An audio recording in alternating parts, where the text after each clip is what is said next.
Hi, I'm Marco Hanno, PhoneDog.com, and you're looking at Sony's NEX line of interchangeable lens cameras. The concept of these are pretty simple: fit a full-sized APS-C sensor and attach an almost point-and-shoot body and call it a product. So this is their new NEX 5T. They're middle-of-the-range camera sporting the same 16.1 megapixel APS-C sensor as all the other low to mid-range cameras, but adding features like Wi-Fi and a new version of their Bions processor. With the lens off, it looks very similar to my old Sony NEX C3, but you can see the improvements Sony has made. For example, the new articulating display will now swing all the way out for self-portraits, but will do all the same extreme angles for low and high angle shooting. The display itself is a touchscreen and it's a capacitive one too. The camera isn't huge, but they've done a really good job by adding decently sized grips to the body. It provides a well enough grip for just about any type of shooting. Now you can buy this camera as a body only, but the kit lens comes with a Sony Power Zoom 16 to 50mm zoom lens. It's a step up from the normal 18 to 55 manual zoom lens, and the trick about this one is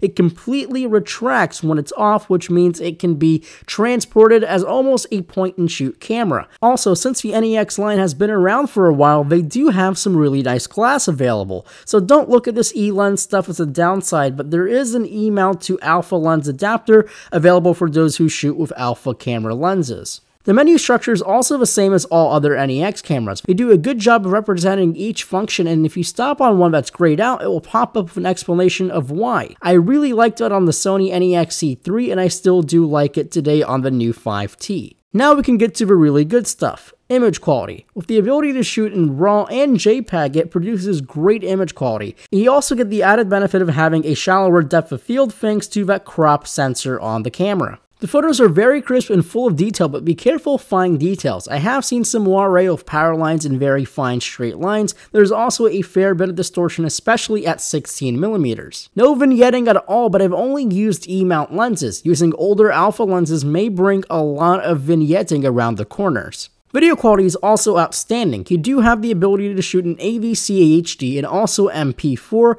but to get the full 60p 1080p you have to select AVCHD codec, but still the video quality is absolutely great. Video is impressively smooth and detail is just as good. The silky smooth power zoom makes for great pans, but using the ring or the toggle may jolt your camera if you're not too careful. Its ISO range is also very impressive, ranging from 100 to 25,600.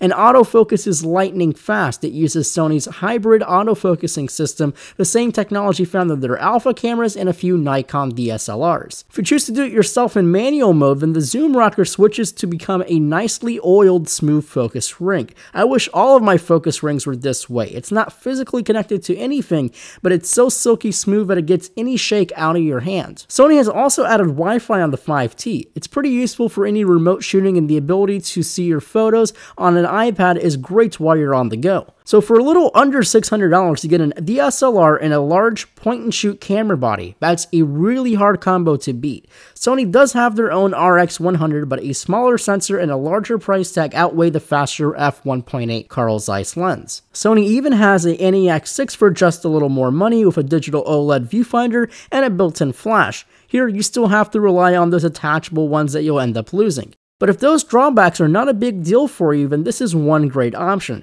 There's a reason why so many people shoot with NEX cameras, and that's because they are that good, and this one is no exception.